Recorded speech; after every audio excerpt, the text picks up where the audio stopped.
Point 6ರಿಂದ Dharmasthala files ಪ್ರಕರಣಕ್ಕೆ twist. 12 ಮೂಳೆ ಪತ್ತೆ ಬೆನ್ನಲ್ಲೇ ತೀವ್ರಗೊಂಡ ತನಿಖೆ. ಬೆಳತಂಗಡಿ ಠಾಣೆಯ ಎಲ್ಲ ಹಳೆ ದಾಖಲೆ ಕೆದಕಲು ಮುಂದಾದ ಎಸ್ಐಟಿ.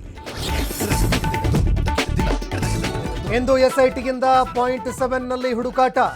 ಯಾವುದೇ ಲೋಪವಾಗದಂತೆ ಎಸ್ಐಟಿ ಎಚ್ಚರ ಹೆಜ್ಜೆ. ಹೆದ್ದಾರಿ ಪಕ್ಕದ ಸಮಾಧಿ ಶೋಧವೇ ಅಧಿಕಾರಿಗಳಿಗೆ ಸವಾಲು. ಬೆಂಗಳೂರಿನಲ್ಲಿ 13 ವರ್ಷದ ಬಾಲಕನ ಕಿಡ್ನಾಪ್ ಅಂಡ್ ಮರ್ಡರ್.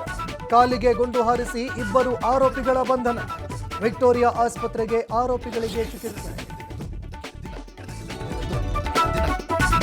ಮಾಜಿ ಸಂಸದ ಪ್ರಜ್ವಲ್ ರೇವಣ್ಣಗೆ ಇಂದು ಬಿಗ್ ಡೇ. ಇಂದು ಜನಪ್ರತಿನಿಧಿಗಳ ಕೋರ್ಟ್ನಿಂದ ತೀರ್ಪು ಪ್ರಕಟ.